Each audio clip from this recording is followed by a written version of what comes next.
Hello. Firstly, thank you so much to Professor Irina Kiselova for inviting me to speak today at the 18th British-Ukrainian Symposium. My name is Dr. Sonali Thakrar. I'm a consultant anaesthetist at Queen Charlotte's and Chelsea Hospital, which is part of the Imperial College Healthcare Trust. And I'm going to be talking to you today about updates in the anaesthetic management of placental abruption. But really, it's an update in the anaesthetic management of any sort of perinatal catastrophe in many ways that involves bleeding. But that said, I just want to quickly declare that I have no conflict of interest. And as an overview, what we'll be discussing in particular is what placental abruption is, what the anaesthetic considerations are, which mode of anaesthesia might be better, and if tranexamic acid is as good as we think it is. We'll be talking a little bit about algorithmic management of postpartum hemorrhage and what differences that makes. So firstly,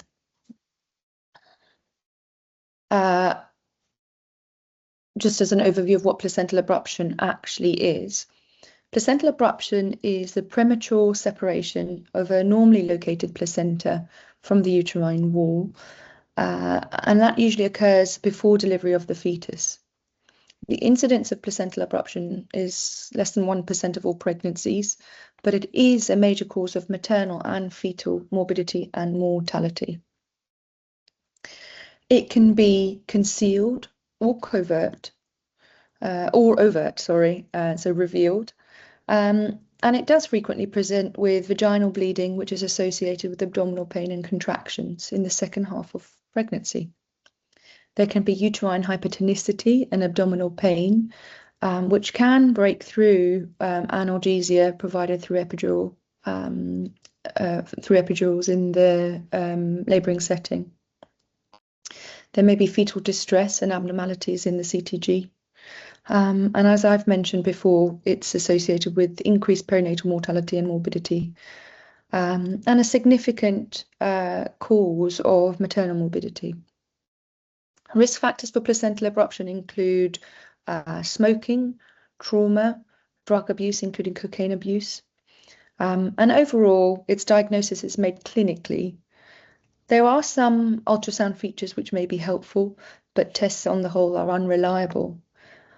Management of placental abruption very much depends on gestational age, on the degree of separation, and on the maternal and fetal status.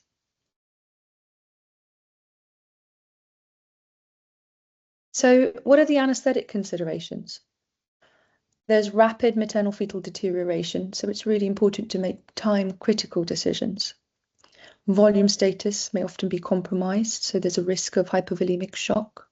And coagulopathy is a concern because as the placenta separates, there's a massive release of tissue factor, which can trigger disseminated intravascular coagulopathy.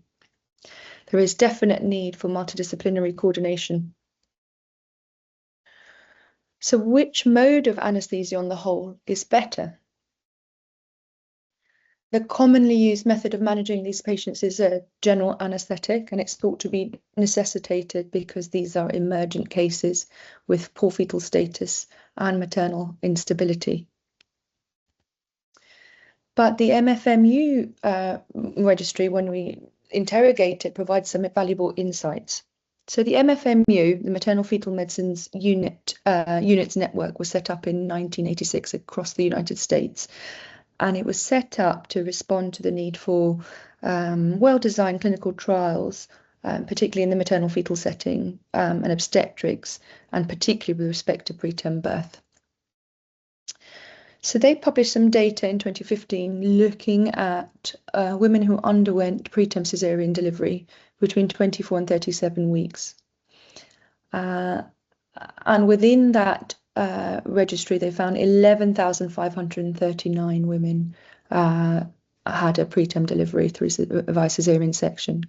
And the highest indication for this was placental abruption. The interesting things about concerns with regards to general anaesthetic are the incidence of failed intubation. And Oda et al. Showed the incidence of failed intubation to be about 1 in 312. The investigators in this study defined difficult airway as either lack of success to intubate the trachea, more than 2 attempts by senior anaesthetists, or written documentation of difficult intubation as entered by the provider in the medical records. We know that there's an association with lower neonatal APGAR scores, assisted ventilation, and admission to the neonatal intensive care unit. We think that there might be an increased odds ratio of increased odds of cerebral palsy in infants who are born to pregnant women with placental abruption versus those without abruption. And we have seen with data evaluation that Black women are 44% more likely to receive a general anaesthetic during caesarean delivery. We're lucky enough to have some guidelines in assisting us with particularly intubation or failed intubation in the GA setting within obstetrics. But these guidelines haven't been updated since 2015. And actually, what about emergence or extubation? During which time there is also an increased incidence of morbidity. We don't yet have evidence or guidelines for that. So, is there a role then for regional anaesthesia? There is some data that shows that compared with general anaesthesia, neuraxial anaesthesia has been associated with improved perinatal and maternal outcomes, which include lower risk of short-term neonatal morbidity, lower risk of postpartum hemorrhage and wound infection, less postoperative pain, and lower rates of maternal death.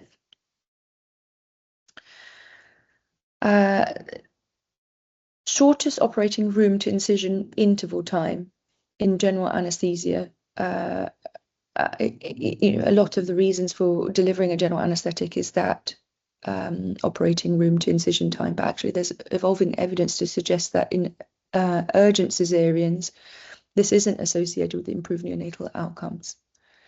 In some hands, there might be a shorter time to provide anaesthesia with regional anaesthetic rather than a general anaesthetic. And Kinsella et al. In 2010 describe a rapid sequence spinal, which they anaesthetize and evaluated. We have to caveat this, of course, with the possibility of hemodynamic instability in patients. But hemodynamic instability in patients without coagulopathy might still be considered for regional anaesthetic, but it has to be avoided with patients with thrombocytopenia or suspected DIC. So then which is better? Is it general anaesthetic or regional? There was a Cochrane review published in 2012. And that review signaled that there were some differences that favoured regional anaesthesia. For example, less blood loss. The evidence on differences in pain relief was difficult to evaluate. There weren't enough participants to really assess the very rare outcome of mortality for the mother, which might be an important aspect to consider the mode of anaesthesia. None of the trials address important outcomes for women, such as recovery time, or effects on breastfeeding, or effects on maternal bonding, or the length of time before a mother feels well enough to care for their baby. And Ring et al. In 2012 suggested that greater care should be used in evaluating studies comparing outcomes of general and neuraxial anaesthesia for caesarean delivery. And really, maybe we don't have a true idea of which method is better.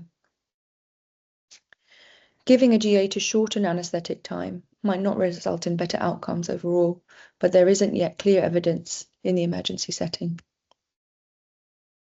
I'm going to move on to talk a little bit about tranexamic acid and the emerging evidence around tranexamic acid use.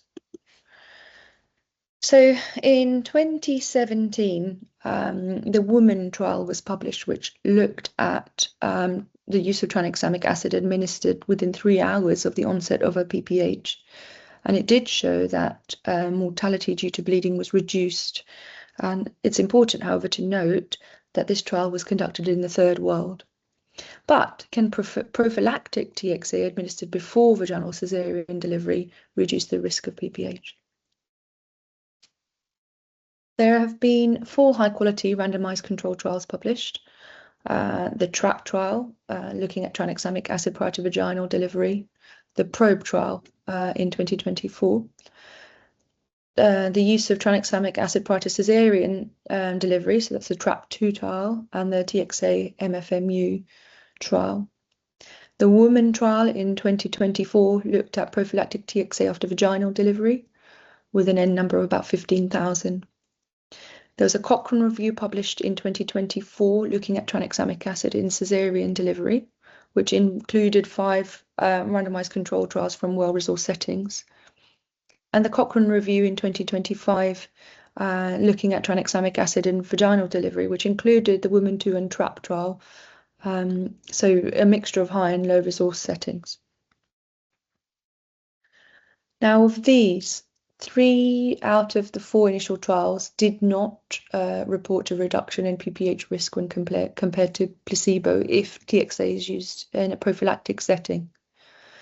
The TRAP2 trial showed a 16% relative risk reduction, but the primary endpoints were calculated blood loss and not gravimetric blood loss, so measuring of swabs or suction as we might do in normal clinical setting.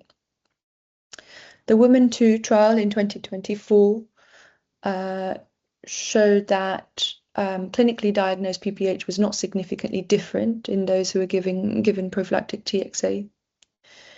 And the Cochrane review in 2024 showed that TXA had little or no effect on PPH risk in the caesarean delivery population. The Cochrane review in 2025 showed that TXA had little or no impact on PPH risk in the vaginal delivery population. So really, what is this telling us? Is there a place for TXA management in the management of PPH? Well, these trials show that from a prophylactic perspective, probably not. But the WOMAN 2 trial, the WOMAN 1 trial findings are still significant. So the use of TXA in those who are actively bleeding may be still beneficial. I'd like to move on to talking about how we manage postpartum hemorrhage. And although placental abruption is sort of antepartum, I think some of the findings of recent evidence might be valuable in management of any sort of hemorrhage in the obstetric population setting. So the OBS-Cymru study was published in 2020, and OBS-Cymru describe a 4-stage approach to the management of PPH, which includes formal risk assessment, cumulative objective measurement of blood loss after every delivery, multi-professional working with a senior midwife, obstetrician and anaesthetist attending the mother, and point of care testing, so individualized blood product replacement supported by an algorithm. This was a 3-year national quality improvement project aimed at reducing the morbidity and mortality associated with PPH. Within the management that OBS-Cymru suggests, there is an algorithm which includes point of care testing and the early use of fibrinogen in the management of these patients. So the outputs of the evaluation showed that the number of women receiving red blood cell transfusion, level 3 intensive care admission, and hysterectomy for PPH was significantly reduced when utilizing this management protocol method. So protocolization of PPH management does have benefits, and what's happening in the UK at the moment is the OBS-Cymru Quality Improvement Initiative is being distributed across the UK, and an evaluation is ongoing looking at this algorithmic management across the United Kingdom. So, in summary, I think the practical guidelines or guidance for the management of placental abruption is the things that we do in practice every day. So a good initial assessment using the ABCD approach, establishing early IV access, taking bloods, but ensuring that there is blood and blood product available to manage these patients. The anaesthetic plan has to be based on hemodynamic status, the coagulation profile, the urgency of delivery, and the availability of resources. There's much to be said for the multidisciplinary approach. So obstetricians, anaesthetists, neonatologists, hematologists, and most importantly, midwives working together. There's the importance of clear communications, and we know that institutional protocols improve response time and outcomes. These are my references. Thank you very much for your time.